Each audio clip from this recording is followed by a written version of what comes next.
Hello বন্ধুরা, ভাবুন তো আপনার মেয়ে সাইকেল নিয়ে স্কুল থেকে ফেরার পথে পুলিশ তাকে থামালো। কোনো অপরাধ না করেও চালান কেটে দিল, ঘুষ দাবি করলো আর অপমান করলো সবার সামনে। কিন্তু সেই নিরীহ মেয়েটি একসময় দাঁড়িয়ে গেল সত্য আর সাহসের পক্ষে। সে শুধু পুলিশের জুলুম ভাঙলো না, বরং কাঁপিয়ে দিল পুরো শহরকে। শেষে কি হলো সেই আইপিএস অফিসারের, যিনি এক সাধারণ ছাত্রের মর্যাদা ভাঙতে চেয়েছিলেন? এই কাহিনী আপনাকে শেখাবে অন্যায় যত বড়ই হোক, আল্লাহর ন্যায় বিচার সবসময় জয়ী হয়। পাকিস্তানের পাঞ্জাব প্রদেশের এক পুরনো বস্তির সরু গলিতে সন্ধ্যার সময় স্বাভাবিক কোলাহল চলছিল।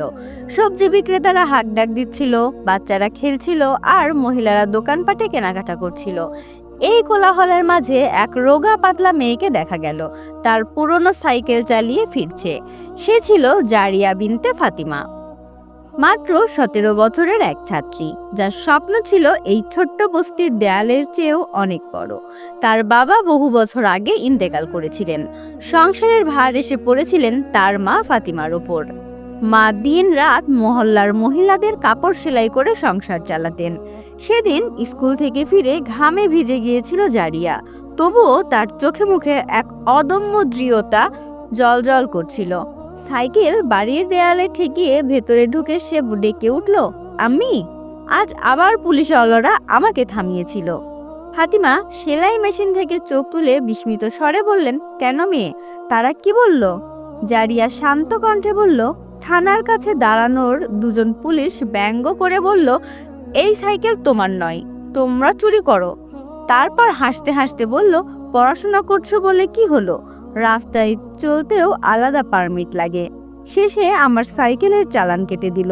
ফাতিমার হাত থেকে সুতো ছুটে গেল। তিনি অবিশ্বাস ভরে বললেন, সাইকেলের চালান? জারিয়া পকেট থেকে এক কাগজ বের করে তার মাকে দেখালো। সাদা কাগজে লেখা ছিল, ভুল পার্কিং, জরিমানা 200 রুপি। ফাতিমার চোখ ভিজে উঠল। বেটি, সংসারই তো কোনো মতে চলে, এই বাড়তি বোঝা আমরা কোথা থেকে নেব? জারিয়া মায়ের হাত ধরে বলল, আমি চিন্তা করো না, আমি কিছু একটা করব। কিন্তু এটা অন্যায়, আমি তো সাইকেলের একদম ঠিকঠাক দাঁড় করিয়েছিলাম। তার গলা আটকে গেল, ঘরে নীরবতা নেমে এলো। মায়ের মুখের ক্লান্তি আর চিন্তার রেখা দেখে জারিয়া ভেতরে ভেতরে সিদ্ধান্ত আরো দৃঢ় হলো। পুলিশরা তাকে সহজে শিকার ভেবেছে, কিন্তু আর নয়। বারবার অপমান সে মেনে নেবে না। সেই রাতেই যখন ফাতিমা ঘুমিয়ে পড়লেন, জারিয়া চুপি চুপি জানালার পাশে গিয়ে স্কুল ব্যাগের নিচে লুকোনো আরেকটি ব্যাগ বের করলো। ভেতরে ছিল দড়ি, ট্রেনিং এর পোশাক আর একটি পানির বোতল। বহু মাস ধরে সে গোপনে গলির শেষ প্রান্তে এক গোপন ট্রেনিং সেন্টারে গিয়ে মার্শাল আর্ট শিখছিল। মা কিছু জানতেন না। আকাশের দিকে তাকিয়ে জারিয়া আস্তে বলল, সময় এসে গেছে, এবার আমার কষ্টের ফলকে কাজে লাগাতে হবে। পরদিন সকালে সূর্য একটু তেজেই আলো ছাড়ছিলেন। প্রতিদিনের মতো জারিয়া তার পুরনো সাইকেলে চড়ল। কিছুটা সবজি রাখা ছিল, পথিমধ্যে এক পুরনো গ্রাহকের বাড়িতে পৌঁছে দিতে হবে। কিন্তু মনের মধ্যে ছিল চিন্তা, গতকালে চালানের টাকা কোথা থেকে আসবে? স্কুল ফি, বাড়ির খরচ, মায়ের অসুস্থ শরীর, সব মিলিয়ে সংসার চালানোই যেখানে দুঃসাধ্য, সেখানে 200 রুপি জরিমানা মানে বিশাল বোঝা। জারিয়া নিজের মনে মনে ভাবছিল, এই জুলুমের শেষ কোথায়? আমি কি সারা জীবন এভাবেই চুপ করে থাকবো? ঠিক তখনই থানার মোড়ে পৌঁছালে হঠাৎ তার চোখ পড়ল গতরাতের সেই 2 পুলিশ। তাকে দেখেই তারা ব্যঙ্গাত্মক ভঙ্গিতে হেসে উঠল। পুলিশ 1, আরে আবার চলে এলে, কালকে চালানের শিক্ষা হয়নি নাকি? পুলিশ 2 এগিয়ে এসে সাইকেলের হ্যান্ডেল শক্ত করে ধরে ফেললো। চল, লাইসেন্স দেখাও, না হলে আজকেও চালান কাটা হবে।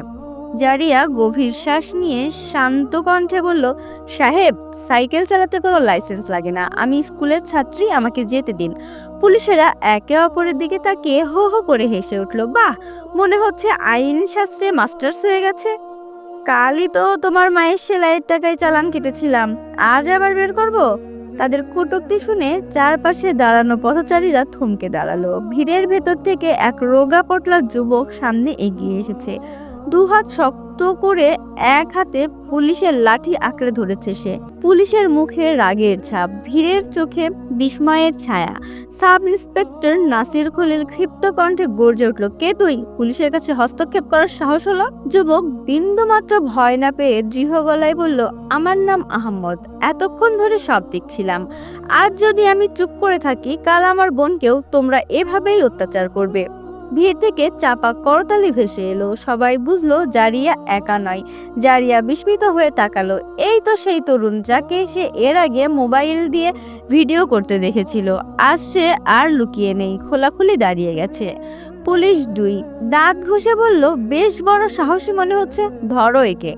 দুজন পুলিশ ঝাঁপিয়ে পড়তেই আহমদ ফুর্তির সঙ্গে একপাশে সরে জারিয়ার পাশে দাঁড়ালো। আস্তে করে সে বলল, ভয় পেও না, ক্যামেরা অন আছে, সবাই দেখছে, তুমি একা নও। জারিয়া বুকের ভেতর শক্তি স্রোত বয়ে গেল, কিন্তু নাসির খলিল ক্রোধে ফেটে পড়ল। সে চিৎকার করে আদেশ দিল, সবাইকে গ্রেফতার করো, ছেলে মেয়ে কেউ রেহাই পাবে না, থানায় ভরে দাও। 4 জন লাঠি হাতে ঝাঁপিয়ে পড়ল। ভিড় আতঙ্কে সরে গেল, কিন্তু মোবাইল ক্যামেরা একটিও বন্ধ হলো না। বেশ কয়েকজন তরুণ স্লোগান তুলতে শুরু করলো, জুলুম বন্ধ করো, ইনসাফ চাই। আকাশে বাতাসে তীব্র উত্তেজনা ছড়িয়ে পড়ল। জারিয়া এবার ভিড়ের দিকে তাকিয়ে গর্জে উঠল, আমার কি অপরাধ? আমি শুধু ঘুষ দিতে অস্বীকার করেছি, এটাই কি অন্যায়? এটাই কি আইন? তার কণ্ঠে এমন দৃঢ়তা ছিল যে ভিড়ের অনেকের চোখেই জল এসে গেল। লাঠিওয়ালারা আবার আক্রমণ করতে লাগলো, কিন্তু জারিয়া হাল ছাড়ল না। প্রথম আঘাত সে নিপুণভাবে আটকালো, দ্বিতীয় আঘাত এগিয়ে গেল এবং মুহূর্তেই এক পুলিশকে ধাক্কা দিয়ে লাঠি কেড়ে নিল। সে লাঠি মাটিতে ফেলে দিল। আহম্মদও থেমে রইল না, সুযোগ বুঝে আরেক পুলিশকে জোরে ঠেলে দিল। ঠিক সেই মুহূর্তে ভিড় থেকে কেউ চেঁচিয়ে উঠল, সাংবাদিকেরা এসে গেছে, সাংবাদিকেরা এসে গেছে। সবাই চমকে তাকালো। সত্যি গলির মুখ দিয়ে 2 জন রিপোর্টার ঢুকছে, হাতে বড় বড় ক্যামেরা আর মাইক্রোফোন। তাদের সঙ্গে আরো কয়েকজন ক্যামেরাম্যান। পুলিশদের মুখ ফ্যাকাশে হয়ে গেল। নাসির খলিল দ্রুত নিজের ভঙ্গি পাল্টে আদেশ দিল, সবাই থামো, পিছিয়ে যাও। জারিয়ার শরীর ঘামে ভিজে গেছে, হাত কাঁপছে, কিন্তু চোখ তখনও আগুন জ্বলছে। সে বুঝে গেল এবার সত্যিই চাপা দেওয়া যাবে না, সত্যি প্রকাশ পাবে। ক্যামেরার লেন্স জ্বলে উঠতেই মুহূর্তে গোটা দৃশ্য পাল্টে গেল। রিপোর্টার সরাসরি মাইক্রোফোন জারিয়ার সামনে ধরলো, বেটি, এটা কি হচ্ছে? তোমার সঙ্গে এমন কেন? জারিয়া শুকনো ঠোঁট ভিজিয়ে সাহস জোগালো। ভারী নিঃশ্বাস নিয়ে জবাব দিল, আমি একজন সাধারণ স্কুল ছাত্রী। আমার সাইকেলের ভুল চালান কেটে জরিমানা আদায় করা হয়েছে। তারপরও ঘুষ দিতে চাইছিল না, না দেওয়ায় আমাকে অপমান করেছে, মারার চেষ্টা করেছে। তার কণ্ঠে কাঁপন ছিল না, ছিল নিখুঁত সত্যের ধারালো ঝলক। রিপোর্টার বিস্মিত হয়ে বলল, তুমি এতদিন একাই সব সহ্য করেছিলে? আহমদ সামনে এগিয়ে এসে বলল, না, সে একা নয়, আমরা সবাই তার পাশে আছি। ক্যামেরা ঘুরলো পুলিশের দিকে। নাসির খলিল দাঁত চেপে বলল, এটা মিথ্যা প্রচার, আইন নিজের কাজ করেছে। সাংবাদিকেরা সবকিছু জানে না। কিন্তু তার কথা ভিড়ের শোরগোলে চাপা পড়ে গেল। মানুষ চিৎকার করতে লাগলো, মিথ্যা, মিথ্যা। তখনই পেছন থেকে এক মহিলা বুক চাপড়ে কাঁদতে কাঁদতে এগিয়ে এলো। তিনি বললেন, আমার ছেলেকেও এরা মিথ্যা কেসে ফাঁসিয়ে হাবালাতে ভরে রেখেছিল। টাকা না দেওয়ায় মোটরসাইকেল ছিনিয়ে নিয়েছে। মহিলার কান্না ভিড়কে আরো উত্তেজিত করে তুলল। অনেকেই সামনে এসে নিজেদের অত্যাচারের কাহিনী বলতে শুরু করলো, আর ক্যামেরা সবকিছু রেকর্ড করতে লাগলো। রিপোর্টার কানে হেডফোনের নির্দেশ পেল, লাইভ চালু করো। মুহূর্তেই দৃশ্য সারা শহরের টেলিভিশন স্ক্রিনে ভেসে উঠল। দোকান, বাড়ি, মোবাইল, সব জায়গায় মানুষ এই ঘটনা দেখতে শুরু করলো। পুলিশদের ঘাম ঝরতে শুরু করলো। খলিল নাসির এক পাশে সরে চুপচাপ রাকিবকে চাপা গলায় বলল, চুপ থাকো, ব্যাপারটা হাতের বাইরে চলে যাচ্ছে। রাকিব দাঁত ঘষে ফিসফিস করে বলল, এই মেয়েটা আমাদের চাকরি খেয়ে নেবে। জারিয়া এক মুহূর্তে দাঁড়িয়ে ক্যামেরার দিকে তাকালো, কণ্ঠ ভারী কিন্তু চোখে দৃঢ়তা। আমি কোনো নায়িকা নই, আমি শুধু চাই আর কোনো মা বোন যেন অন্যায়ের সামনে ভেঙে না পড়ে। ভিড় তখন স্লোগানে গর্জে উঠল, জারিয়া জিন্দাবাদ, জুলুম মুর্দাবাদ। ফজা বিদ্রোহ গর্জনে কাঁপতে শুরু করলো। কিন্তু অন্ধকারের আড়ালে আরেকটা নতুন ষড়যন্ত্র মাথার চাড়া দিয়ে উঠেছিল। থানার ভেতরে তখন ফোন চলেছে। উপরে বসা বড় কর্তারা জানতে চাইছে কি কাণ্ড হচ্ছে। শহর জুড়ে ঝড় বয়ে যাওয়ার ইঙ্গিত স্পষ্ট হয়ে উঠেছিল। টেলিভিশনের পর্দায় ঘটনাটি সরাসরি সম্প্রচার হতে শুরু করতেই শহর জুড়ে ঝড় বয়ে গেল। পুলিশ হেডকোয়ার্টারের ভেতরে তখন তোলপাড় চলছে। বড় বড় অফিসারেরা টেবিলে হাত চাপড়ে বলেছিল, যদি এই ভিডিও ছড়িয়ে পড়ে পুরো বাহিনীর মান সম্মান শেষ হয়ে যাবে, সঙ্গে সঙ্গে ব্যবস্থা নিতে হবে। সেদিকেই যখন শহর উত্তাল, তখন জারিয়ার বাড়ির সামনে মানুষের ভিড় বাড়তে লাগলো। ফাতিমা অবাক হয়ে দেখছিল তার মেয়ে যে কালো শুধু সাইকেল চালিয়ে স্কুলে যেত, আজ পুরো শহরের সাহসের প্রতীক হয়ে উঠেছে। কিন্তু জারিয়ার মনে শান্তির পাশাপাশি ভয়ের ছায়াও ছিল। সে জানতো ক্ষমতাবানরা এত সহজে হার মানবে না। সেই রাতে হঠাৎ দরজায় কড়া নাড়ল। ফাতিমা ভয়ে কাঁপতে কাঁপতে দরজা খুললেন। বাইরে দাঁড়িয়ে এক তরুণ ভদ্রলোক। ইরফান হায়দার নরম কণ্ঠে বলল, আমার নাম ইরফান হায়দার, আমি এক আইনের সহায়তা সংগঠনের প্রতিনিধি। খবর পেয়েছি জারিয়ার প্রাণ হুমকির মুখে, আমরা আইনি সুরক্ষা দিতে চাই। ফাতিমা বিস্মিত হয়ে মেয়ের দিকে তাকালো। জারিয়া শান্তভাবে বলল, আমি রাজি। এটাই তো সময়, আমরা যদি সত্যের পাশে দাঁড়াই তাহলে আল্লাহ আমাদের সাহায্য করবেন। অন্যদিকে থানার ভেতরে বসে নাসির খলিল আর রাকিব আমল ষড়যন্ত্র পাচ্ছিলেন। রাকিব দাঁত চেপে বলল, এই মেয়েটা যদি আদালত পর্যন্ত পৌঁছে যায় আমাদের চাকরি গেছে, কিছু একটা করতে হবে আজ। নাসির ঠান্ডা গলায় বলল, আজ রাতেই ওদের বাড়িয়ে ভয় দেখাতে হবে, মিডিয়া কাল অন্য খবর দেখাবে, তখন এই কাণ্ড চাপা পড়ে যাবে। তাদের কথোপকথন শুনে ফেলল এক নবীন কনস্টেবল। সে ছুটে গিয়ে নারী পুলিশ কনস্টেবল আনিশা পারভিনকে সব জানালো। আনিশা, যে জারিয়ার সাহস দেখে মুগ্ধ হয়েছিল, তৎক্ষণাৎ সতর্ক হলো। রাত গভীর হলো। ঠিক সেই সময়ে একটি কালো জিপ ধীরে ধীরে গলিতে প্রবেশ করলো। জারিয়া যখন ঘরে বসে পড়াশোনা করার ভান করছিল, আসলে তার চোখে ঘুম ছিল না। হঠাৎ গাড়ির শব্দ শুনে বুক ধড়ফড় করতে লাগলো। সে দেখলো জিপ থেকে 4 জন মানুষ নেমে আসছে। তারা বাড়ির দরজার দিকে এগোতে লাগলো। জারিয়া তৎক্ষণাৎ মাকে জাগালো, আম্মি, কেউ এসেছে, বাইরে কিছু গন্ডগোল। ফাতিমা আটকে উঠে দোয়া পড়তে শুরু করলেন। তখনই দরজা ধাক্কার গর্জন শোনা গেল। দরজা খোলো, না হলে ভেঙে ফেলবো। ফাতিমার হাত কাঁপছিল, কিন্তু জারিয়া তাকে সরিয়ে দিয়ে ব্যাগ থেকে ট্রেনিং এর কাপড় আর প্যাড বের করলো। হাত শক্ত করে নিল। জারিয়া বলল, আমি চিন্তা করো না, এটাই সেই মুহূর্ত যার জন্য আমি গোপনে ট্রেনিং করেছি। বাইরে ধাক্কা বাড়তে লাগলো। একসময় এক লোক লাথি মেরে দরজা কাঁপিয়ে তুলল। তখনই গলির কোণ থেকে এক মোটরসাইকেলের আলো ভেদ করে এগিয়ে এলো।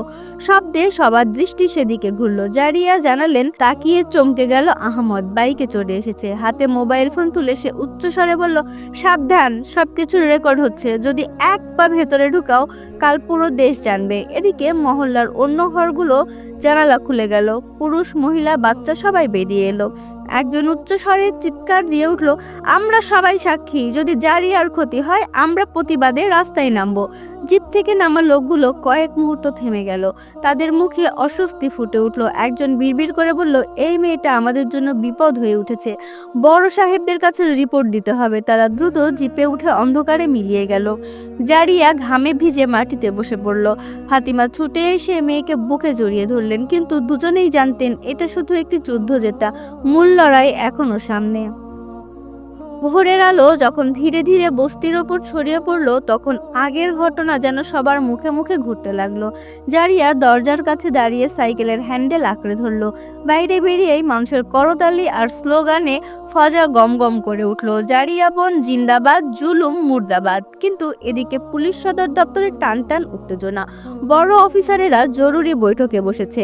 এক অফিসার রাগে টেবিল চাপড়ে বলল, এক স্কুলের মেয়ে পুরো বাহিনীর মুখে কালিমা লেপে দিল। ভিডিওটা সারা শহরে ছড়িয়ে পড়েছে। যদি এখনই ব্যবস্থা না নিই, জনগণের বিশ্বাস চিরতরে চলে যাবে। আলোচনা শেষে সিদ্ধান্ত হলো সাব ইন্সপেক্টর নাসির খলিল আর রাকিব আলমকে সঙ্গে সঙ্গে সাসপেন্ড করতে হবে। তাদের বিরুদ্ধে তদন্ত শুরু করার নির্দেশ জারি হলো। খবর ছড়িয়ে পড়তেই মহল্লার মানুষ আনন্দে উল্লাসে ফেটে পড়ল। ফাতিমার চোখ পেয়ে অশ্রু গড়িয়ে পড়ল, কিন্তু সেটা আর দুঃখের অশ্রু ছিল না, ছিল গর্ব আর স্বস্তির অশ্রু। ফাতিমা মেয়েকে জড়িয়ে ধরে বললেন, বেটি, আজ তুমি আমার মাথা উঁচু করে দিলে। জারিয়া মায়ের হাত ধরে নরম কণ্ঠে জবাব দিল, আম্মি, এটা শুধু আমার বিজয় নয়, এটা সব মায়ের, সব বোনের বিজয়, যারা অন্যায়ের ভয়ে চুপ করেছিল। আহমদ এক পাশে দাঁড়িয়ে হাসি মুখে বলল, এটা তো শুরু। এখনো অনেক মানুষ আছে যারা অন্যায়ের ন্যায় বিচার চায়। মিডিয়া তখন জারিয়াকে একের পর এক অনুষ্ঠানে আমন্ত্রণ জানাতে শুরু করলো। এক টিভি অ্যাঙ্কার সরাসরি তাকে জিজ্ঞেস করলো, তুমি এখনো স্কুলে পড়ছো, ভেবে রেখেছো ভবিষ্যতে কি করবে? জারিয়া কিছুক্ষণ নীরব থেকে দৃঢ় কণ্ঠে উত্তর দিল, আমি আইন পড়তে চাই। আমি চাই শুধু নিজের জন্য নয়, সব মানুষের জন্য ন্যায় বিচারের লড়াই করতে। স্টুডিও করতালিতে মুখরিত হলো, দর্শকের চোখে জল চলে এলো। কয়েকদিনের মধ্যেই সরকার থেকে একটা চিঠি এলো, তাতে ঘোষণা করা হলো জারিয়া আইন পড়ার খরচ সরকার বহন করবে, তাকে বিশেষ স্কলারশিপ দেয়া হবে। ফাতিমা মেয়েকে বুকে জড়িয়ে ধরে বললেন, বেটি, তোমার স্বপ্নগুলো এখন সত্যি হতে শুরু করেছে। সেদিন রাতে বসতে ছিল শান্ত। জারিয়া সাইকেলের পাশে দাঁড়িয়ে আকাশের তারার দিকে তাকিয়ে রইল। তার চোখে ঝিলমিল করছিল দৃঢ় সংকল্প। ঠোঁটে আস্তে আস্তে ফিসফিস করে বলল, এই সাইকেল আর এই যাতায়াতের বাহন নয়, এটা প্রতিরোধের প্রতীক। তার চোখের দৃঢ় আলো যেন তারাদের সাথে মিশে গেল, যেন সারা আকাশ জানিয়ে দিচ্ছে এই গল্প শেষ নয়, এটা কেবলই এক নতুন যাত্রার সূচনা। বন্ধুরা, এই ছিল আমাদের আজকের ভিডিওটি আপনাদের কাছে কেমন লাগলো তা অবশ্যই কমেন্ট করে জানাবেন আমাদেরকে। ভিডিওটি ভালো লাগলে অবশ্যই লাইক এবং চ্যানেলটি সাবস্ক্রাইব করবেন, আমাদের পাশে থাকবেন। ধন্যবাদ সবাইকে, আবার দেখা হবে। আল্লাহ হাফেজ।